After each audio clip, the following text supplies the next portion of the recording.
really do enjoy letting me be something for someone else, like letting them experience pleasure through me. When you're a firefighter and you see the kid look at you with awe, that's the good girl at the end of a task. It is. Love a good girl. Yeah. Sometimes the pain gets pushed through if I'm like in subspace deep enough where I'm like, yes, I actually have to be a coffee table. I am a coffee table. I am the coffee table. What was it like being trans in the South? Yeah, it was a time. I got 80s bullied in high school, so like I was very used to getting hit. Welcome to another Uncensored session with Mx Tomie. Today we have E Streetcar, who has been a pet and in the past. Let's run through her intake form.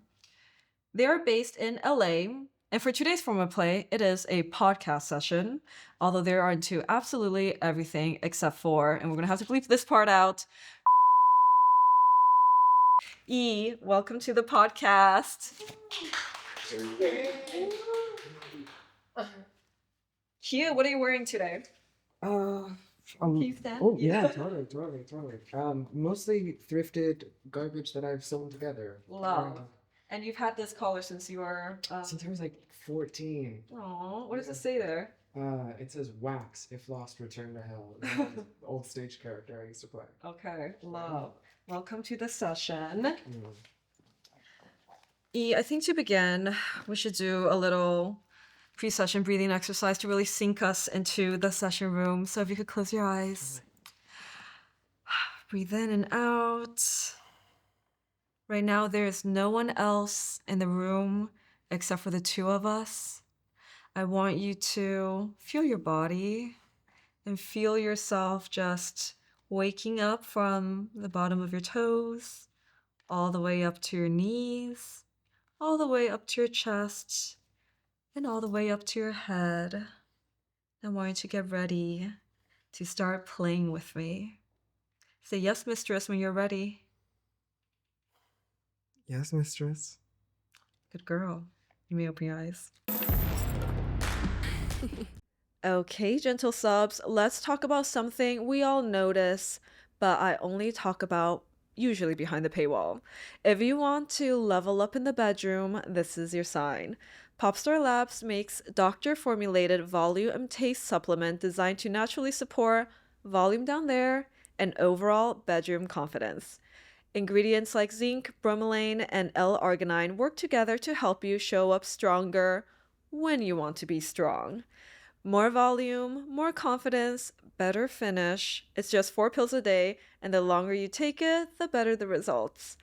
Trust me, you're going to want to try this because behind the paywall, sometimes I play around with, how humiliating it can be when it's not at that volume. Go to popstarlabs.com/mxtomie and use code mxtomie for 20% off your first order. Now let's get back to the show. What is your get ready routine for a session? Oh boy. Well, for starters, have to shower because I have curls that demand so much hydration. And then I have to let those set for like an hour because thank you so much, bleach, for enjoying the high porosity of it all. But once I get sort of what I like to call get femmed up, that is a hour-long process that then I can finally sort of lock in and get like, I like to count my digits of just sort of like count how I'm feeling on my body to make sure that each head to toe of me is like ready for play. Can you count your digits for us right now and run us through each one? Yeah. I do fingers and toes at the same time of just doing like 1, 2, 3, 4, 5, 6, 7, 8, 9, 10. And then after I've done that, I just sort of assess where the legs are. Usually I'm like sitting on my bed or laying down and work my hands up. Good. All here. Feel the tits for a little. And gotta give the tits extra attention. Yeah, because I've usually at this point focused a lot on my face with how much makeup and, shaving's a but you gotta do it if you're trans, and that's, a big process. So Oh, are you interested in getting it lasered at all? So, fun fact, I'm not a natural redhead, but my beard is, Oh, interesting. and you cannot get ginger hair lasered. Yeah, Really? it doesn't affect it. Huh, I And didn't know so that. I have to do a really fun process called electrolysis. It sounds painful. Mm-hmm. But do you like it? No, You don't like that pain? I've talked about how like maybe I should just like have with me, and maybe that'll soothe Yeah, things. kinkify it a Yeah, little. yeah. The main advice I've been given is either get put under or do a lot of ketamine Mm. because it doesn't help with pain, but it helps you not care. Yeah, exactly. What is your headspace both as a and as a when you're in session? As a, I really do enjoy letting me be something for someone else, like letting them experience pleasure through me and not focus as much on mine, which does allow me to focus on mine in a weird way. But letting that sort of, being someone's toy or pet is really my favorite way to sort of lose all of the fun little anxieties going on in my head. But as a top, it's much more of like a I would liken it to like being a knight, Mm-hmm. where I very much get in the headspace of like, I am here today to make you feel good Mm. or fulfill whatever fantasy that is, whether it's making you feel bad or good. Mm. How do you set a scene as Mm, lights, music? Do you like candles? What do you do to create that full immersion? It really does depend on the scene itself, because I am a huge sucker for, and maybe this is like the the little like young gay boy in me, but like I'm a sucker for like a walk in and we've started the scene. Mm. Like, we chatted before this for sure, but like now the moment I walk through the door, scene is started, regardless of how it's set up. Like I will, that fun like open door straight to making out. Uh-huh. But it depends because sometimes I love a more intimate scene where I can like slowly bind someone and have that be part of the process of like, because binding and rope, everyone loves to talk about how fun it is, but everyone forgets how long of a process it is. Yeah. And so I like to lengthen that process even more by Uh-huh. doing like in between lighting candles, in between being like, what kind of music would you like? Well, they've got a and things like that. I'm a very, even as a top, very bratty, Mm. kind of nagging little thing. Gotcha, gotcha. Yeah. Let's play a little hypothetical. Hmm. You have who wants a service but is highly disorganized. Mm. How do you help them out? And see, this is difficult because I am someone, being from the South, where I will never outwardly tell someone they're doing something wrong. Uh-huh. I cannot do it, especially not that is a bit outside the bounds of where I feel like I should stand. And so I will sort of just like pick up where I can to make things smooth along the way. But aside from that, it'll be a thing of being like offering instead of pointing out bad things, being like, hey, I'm not doing anything for you today. Would you like if I, picked up the entire kitchen or something like that and do a sort of slow beekeeping sort of process? What is one of your favorite moments as a service? I feel like it's cliche to say the good girl at the end, but it's why we do it, you know? It's truly like, when you're a firefighter and you see the kid look at you with awe, that's the good girl at the end of a task. It is. Love a good girl. Yeah. I want to play a little game, a little would you rather. For pet play, would you rather be a parakeet or a hamster? I was just talking about hamsters in furry culture recently. I would do feral hamster. If I'm gonna be a hamster, feral hamsters, they look so cool. Good answer. Would you rather kiss my feet right now or get one of these tools and toys to be used on you? Oh, I love impact. So that would be I would definitely go for that. Okay, choose one and I'm going to use it on you right now. Oh my God. Okay. You can stand up and play around with it. For sure, for sure. Let's see. Ooh, check this off. Let's Got some see. choices. All the classics up there, really. Yeah, it's like a Hall of Fame. Thank Put it you. back now. Yes, mistress. Making me want to do a longer scene now for Patreon. I was like, we could have done that for 20 minutes straight. Brings me back to our first meeting. Yeah, the first time we ever shot together, it was in the Dantale Pink dungeon, and put you on a X cross, put you on the little what's that bench called again? I don't know. I only ever know it as what they call it in gymnastics, which is like a riding pony or something like that, yeah. where it's got all the connection points, sort of like. Yes, it's the one where you bend over on it. And also did some T's and Nio. Yeah. Yeah, iconic moment. Tay was a great videographer for it. They did something really cool, which is put a little bit of like lube on the lens to create like a blurry effect and also really like seep people into the scene. Yeah. Okay, got sidetracked after. In terms of objectification, would you rather be human furniture or a lifeless sex doll to be used all day and night? Oh, lifeless sex doll. I do have back problems that human furniture sometimes gets in the way of. How long can you hold a human furniture position? How long have I been in the scene already? Because that does sometimes the pain gets pushed through if I'm like in subspace deep enough where I'm like, Yeah. yes, I actually have to be a coffee table. So I am a I coffee am table. the coffee table. But I'm sure that your back hurts the next day and it sucks, right?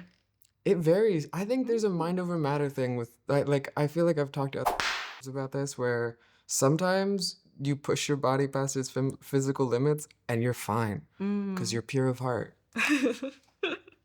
Would you rather be contracted to be a live-in pet to your favorite or have one fly me to you with your favorite for 15K? Money or the thing I've dreamed about. How materialistic are you? Yeah, I'm not very. I would definitely go for the live-in pet. That A would contract. be, yeah. You're pure of heart. That's why your back doesn't hurt the day after. Yeah. One last warm-up question before we transition to the serious session. You've been in several kink dynamics off camera as well as kink scenes. What's the biggest difference in play chemistry between the two for you? I honestly don't have a ton of a difference, and I think that's part of why is a big vessel for me to explore a lot of kink stuff I didn't when I really wanted to and was younger. And so my earlier scenes were very much like real scenes that I was just filming. And that's kind of led into how it is for me still. But nowadays, I think there's an edge of performance that I have for sure. Because, gotta look good for the camera. And I feel like sometimes off camera, I kind of let that go a little bit and just sort of get to experience it. And that's very nice. Put you a little bondage for this moment. Fun, hell yeah. Can you take off your for sure. wristband and also take off your shoes? Yes. I wonder if this is gonna fit. I think it should. Yeah. Legs on me. Would you like socks off as Here. well? Do you want your feet on? Oh, you're for so free? right. Yeah. They don't Yeah. deserve it. In this economy, In free this feet. economy, nobody really seems to care about my feet that much, which I'm fine You don't have with. a lot of foot guys? No. Maybe, do you want to show it then? Maybe get some foot guys around? They can ask me in the DMs is how I feel about it. If you want to see E's feet without socks, you gotta go in her DMs. Okay, let's see if this fits. Yes, it does. There we go. When was the last time you were in bondage? You're like last night, this morning. Well, my girlfriend is out of town, so been a minute, but not that long. Not that long? Yeah. What was the last bondage you were put into? I have some contact points on my bed that get used pretty frequently. Pretty frequently? Yeah. Was it a good scene the last time? Not a full scene, more of just like we were together, and then one thing that nobody tells you when you're with your girlfriend is that if you make an occasional noise, it chums the water, and instantly the vibe shifts to a much more kinky dynamic. Okay, here we go. And wrists. Get up here. Yeah. Get on your knees for this. Make it easier for me. Yes. There we go. It's always nice shooting with someone I've played with before because I'm like, we've done this. Yeah. We can play around here. Mhm. And these match my shirt, and the one on my feet match my panties. Perfect. Everyone, think about E wearing pink panties right now. They might have seen them earlier during the spanking bit. That's for the Patreon exclusive. Oh, There we go. So much easier to put on too. yeah, wow. You're allowed to get back up. There we go. Let's do the session now. Beautiful. What is your earliest memory of being kinky?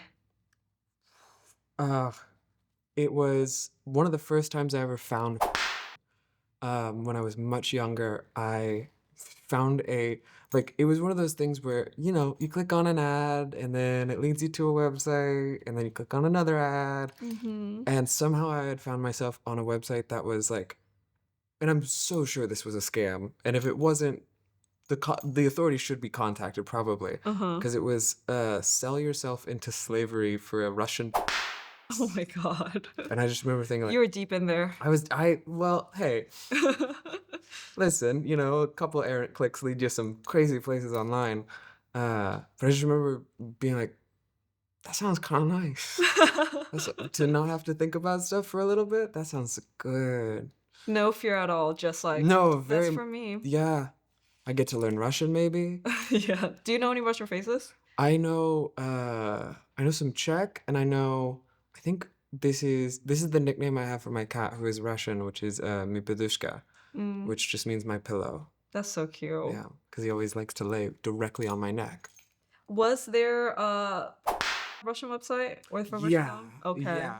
And I don't know if this is just growing up in the South, but like there wasn't a ton of Mm, around then. If it felt like that was something that was still like you kind of had to look to find it, and that was one of the first times I had seen anything with like a girl with a strap, and I was like, mhm. there's something there that's really fun for me, and I'm not sure yet what, but it did lead me to like because I couldn't find a sex store that would sell a strap at that time. Interesting. I feel like it's everywhere now. Yeah, and I like to hope that I had a part in that, being very vocal on the internet about. I think you did, and I have firsthand experience of how well you take. You. Yeah. Thank you. Yes, you do. What about your upbringing fostered your current ability to be very good at doing what you're told from top to bottom? Mm. Being a middle child, Mm. you always got to do the things no one else wants to, and that has definitely led to me being very, very willing to take on a task. Mm. And is that the same reason you're a surfer? I would say it's got a hand in it. I think that's a big part of it. And it's also, I think, you know, I keep bringing it up, but being in the South really sets you on a course for several specific kinks, in my opinion. And Mm-hmm. doing things for people, people like to talk about love languages, and I think that's like a lust language for me. Is like I kind of get horny when I do stuff for people. Mm. Let's talk a little bit more about the South. Hmm. What was it like exploring BDSM and your kink identity in that type of environment? Mm. Well, I got 80s bullied in high school, so Mm. like I was very used to getting hit. And that definitely did some things for me nowadays where like I definitely kind of get turned on by like bullied in Mm-hmm. environments, but like I didn't get to explore as much as I was just reading a lot and reading a lot of comics and things like that. I never Mm-hmm. really got to do much physical exploration outside of like chatting with people on Tumblr Mm. and things like that because it was very, I don't know, there wasn't really much of a space that I knew about. Mm-hmm. And when did you move to the big city, Mhm. and how was that exploration? Moment I could, I Mm-hmm. moved to New York. Because that's every queer Southerner's dream. It's like you make it to the Big Apple, Uh-huh. and then I lived there, and I was like, wow, Big Apple runs real fast. It's us. It's very fast out there, and I do love it. But it was just, I felt like I was picking up my life, like, or I was chasing after it really, Mm-hmm. in a way that was just a little much for me. I feel like I couldn't really grow there. There wasn't really a time for it. I felt like I Mm-hmm. was trying to like heal the cuts of walking through the woods too quick. Now you're in LA. Hmm. What inspired your transition here? Well, for one, I was in the bus when we decided to live out here. Lived in a bus for a year and some change, Mm-hmm. almost 2 years, and got to see every damn state in this country. And this was one of the few places where I felt like I could actually feel the community the moment I got here.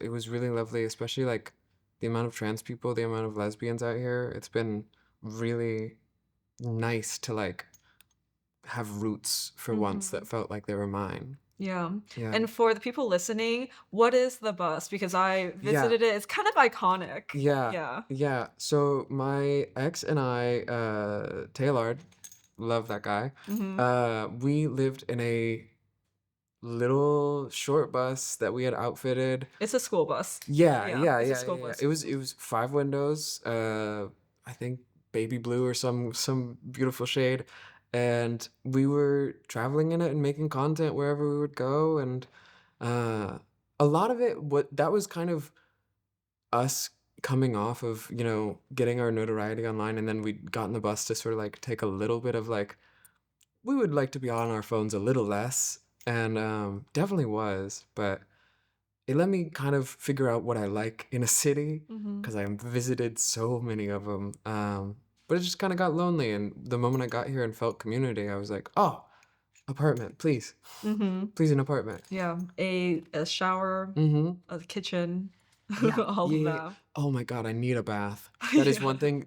One thing I've very much learned is I need a bath that I can lay down in, Mm-hmm. and you don't have those in buses. You do not have them in buses. You transitioned from male presenting to female presenting. Hmm. Do you differently now? And if so, what's the biggest difference? I really think that I kind of just more freely. I think there was a big part of me that was held back by not being able to present the way I wanted, and like kind of felt shame around especially like subbing back then was such a cognitive dissonance of like I feel like I should be this way and I feel this way, but because there is this like gap between it, there would be like scenes where I saw myself in the mirror and was just deeply upset. And Mm-hmm. I didn't I because I came out as non-binary when I was 11. And so I had known I was trans, I just couldn't really do much about it. Yeah. Aside from like, you know, kind of learning how to do makeup and dressing really poorly. I think every Yeah. trans girl has the dressing Oh very yeah. poorly phase. Yeah. I'm really lucky. I never did and this one no hate to any of the T girls that do this. Love you all. My community is I wouldn't be nowhere without it. But there's an era for a lot of early T girls where they kind of dress like a little kid because they Mm, didn't really get to do that. right. And I am very glad I did not because I don't Mm, think it would be cute on me. you skipped that phase. Yeah, skip that entirely. It was never a bubblegum pink sort of. I don't know. I think that's where a lot of the like stereotype of the like Amazon trans femboy fashion comes from is Mm-hmm. like that desire to be cute Mm, because you don't really. That's definitely something that is like a thing that you miss out on when mm-hmm. you're starting to be trans. You're like, oh, I can be femininely cute in a way that I wasn't before. And so a lot of girls swing to the extreme, Mm, yeah, and it works for some of them. it does. It does Mm-hmm. work for some of them. What was it like being trans in the South? Mm-hmm. Yeah, it was a time. It was a time. I had. It's so funny looking back because like there there wasn't a ton of other trans people. There were a couple. Like I was in the GSTA, which is the Gay Student Trans Alliance, or Gay Straight Trans Alliance, Gay Student Trans Alliance. Yeah, we're the straights are Yeah, based. yeah, yeah. Um, and there was like a couple other trans kids in my school, but it was really like I was a bit of a social pariah in a lot of ways because I would get dress coded really often for wearing dresses and stuff because I couldn't do any medical transitioning, so I was just doing it, socially and things like that. And I just remember there was a nickname that the Young Republicans Club, because Kentucky, Mm-hmm. um, gave me, which was the queer overlord of the school. And that was, you know, I It's kind of a still, badge of it's, honor. I know. It's I kind of an know. awesome nickname. Yeah, yeah. And it was, it was nice to find little batches of like places where there were other queer kids, but it was very alienating and not Hmm. really like, not a terribly welcoming environment. Yeah, I can imagine. Are you still in touch with some of them? Not really. I kind of don't really care much about like I've I love being from the South. I hate being there. Mm-hmm. There's just a lot of, you know, little memories of being like, oh, I got beat up in that alley, Mm. and things like that. Yeah. But, you know, Well, bullying is fun now, yeah, so. it's fun. No, that's the thing. I get to fetishize it now, and that's Yeah. nice. Speaking of being bullied, when you are in subspace, Hmm. you said a quote makes you feel like your head is getting hot and fuzzy like TV static in a microwave. What what kinds of things are you able to endure when you're in that kind of subspace? Oh my God. My brain is going to like those AI, not AI slop, but like those TikTok slop videos of just like putting a phone in lava. Hmm. Like that level of like I can go through damn near any sort of physical experienced on when I'm that deep in subspace. But I Hmm. also am just like usually pretty good at just my body listens to what someone has to say even when my head doesn't really process it and I can Mm. just pick up and do it. Mm. It's really nice. What is the most difficult session that you've been through? Mm. I feel like I don't know if I've experienced it yet, honestly. You're like, my limit is Yeah, it's one of so those high. things.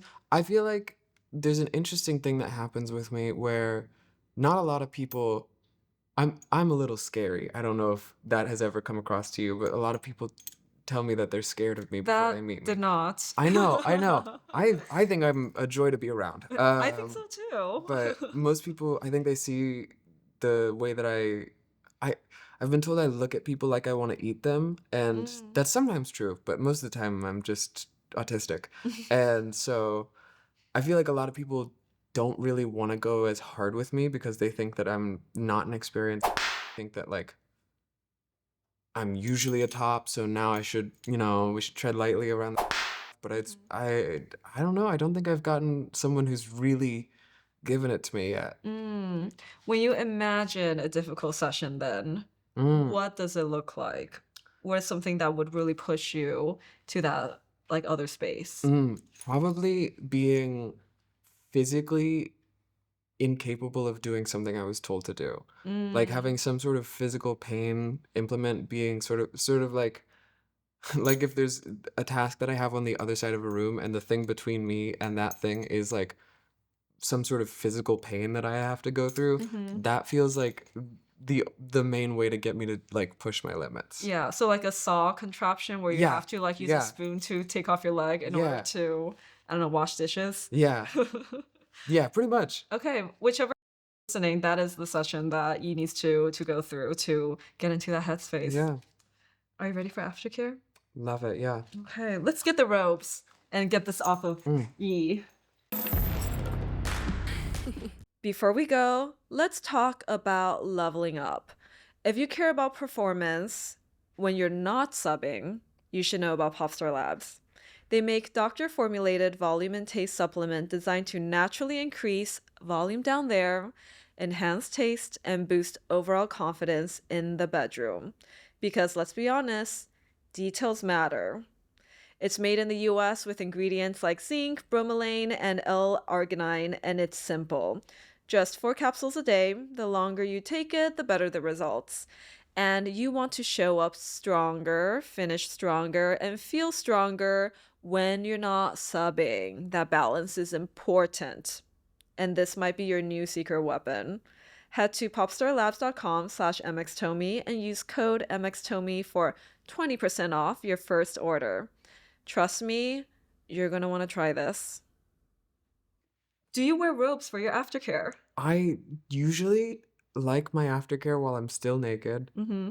and it's I just have a cigarette and sometimes there's cuddles, sometimes there's just like a soda and a cigarette and that's all I really need. Okay. Can we get Ia soda here? Where's our... Okay, let's get Ia soda for Beautiful, Aftercare. beautiful. I would strip you naked and give you a cigarette too if I could. And that's okay. That's okay. I'll have one after we Okay, break. I'll have Yeah. one with you. Yeah, great. Let's get Ia soda. Which one Beautiful. do you want more? Like Coke. Yeah. Full American here. Oh yeah. Oh yeah. And everyone, I'm around so many lesbians and they all love Diet Coke. Really? I hate Diet Coke. I hate it. Coke Zero, if you're lesbians, if all the lesbians in your life are telling you Diet Coke, drink a Coke Zero around them and they'll shut up. But it'll still taste like Coke. I love a classic Mexican Coca-Cola in the glass. That's the best. Mhm. What food do you eat after a hard session? Burger. Mm-hmm. I just turn into like Full American burger and Coke. Yeah, burger, Coke, cigarette. Uh-huh. And it's just there's something about that, like the heaviness of it all that like lets me then get back into my body. Mm-hmm. Because I feel like part of the way that I describe, getting into subspace is sort of leaving my body in a way. It's more that like I let my brain go somewhere else, and then so like calling it back is like letting my body be like, hey, we need to lay down. Yeah, absolutely. Do you have a aftercare playlist, or do you sit in silence? And this is so silly. I don't really listen to music. At all? Unless someone else is in the car with me and they have music they want to listen to, I am just listening to audiobooks. So typically I will either like put on an audiobook that I'm listening to For or aftercare? yeah, or put on like a video essay about some medieval town or something. That's a lot of it. That is so funny. Yeah. Like after you've been beat up completely and bullied for 3 hours straight, you're listening to, medieval Yeah. info. Yeah. When you finish up a session and it's really, really messy, how do you break down the cleaning process for yourself? Oh, I feel like there's two different versions of myself that like post a scene. I have ADHD as well, and I cannot see a mess until I know that until someone says like, "Hey, do you see the towel on the ground?" I'm like, "No, I didn't know there was a towel on the ground." And so post a session, until aftercare has been initiated, I'm fairly certain the room is entirely clean. But once I've been able to have, my burger, cigarette, Coke, I can then clock the way that the sheets are no longer on the bed and things like that. And that just sort of comes down to like, what is a biohazard? Mm-hmm. Get that first. Biohazards out of the way, clean it, toss it, whatever needs to happen. And then from there, we sort of get into like, do we need to clean sheets? Do we need new, towels to be in the bathroom and things like that?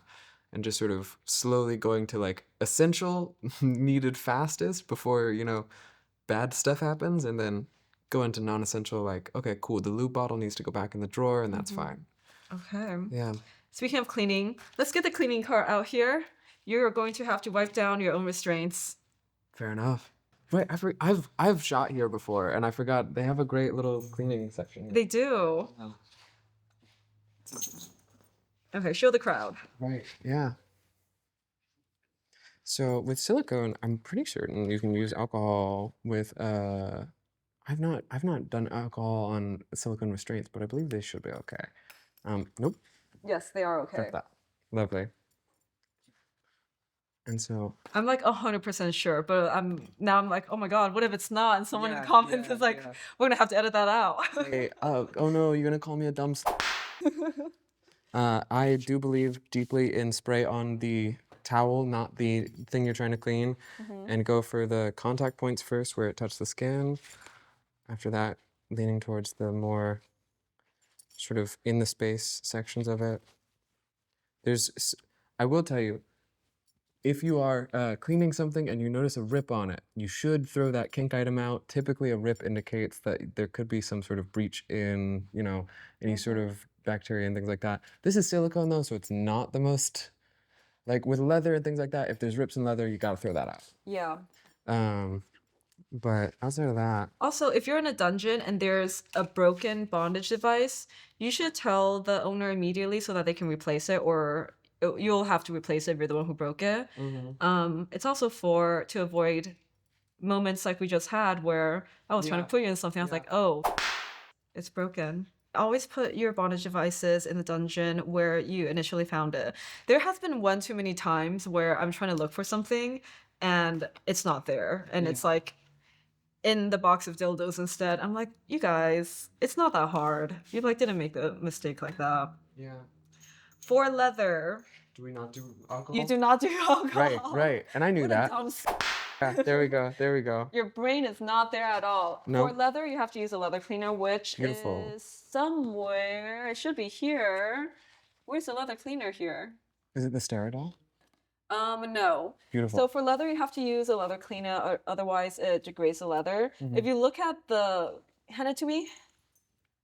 If you look at this leather, there's already like a bit of like degradation. I'm assuming that people used alcohol on it in the past, but we're gonna find the leather cleaner and make sure it's wiped down properly. It was a trick all along. They didn't even have the supplies for me. It's definitely here somewhere. Let's make sure we get that out there for the next shoot. Can you tell that typically when I'm with I have a service does most of the cleaning? Yes, Yeah. I can tell. Yeah. I can tell. Yeah. Yeah. Well, thank you for coming to this session of Thank you for Uncensored. having me.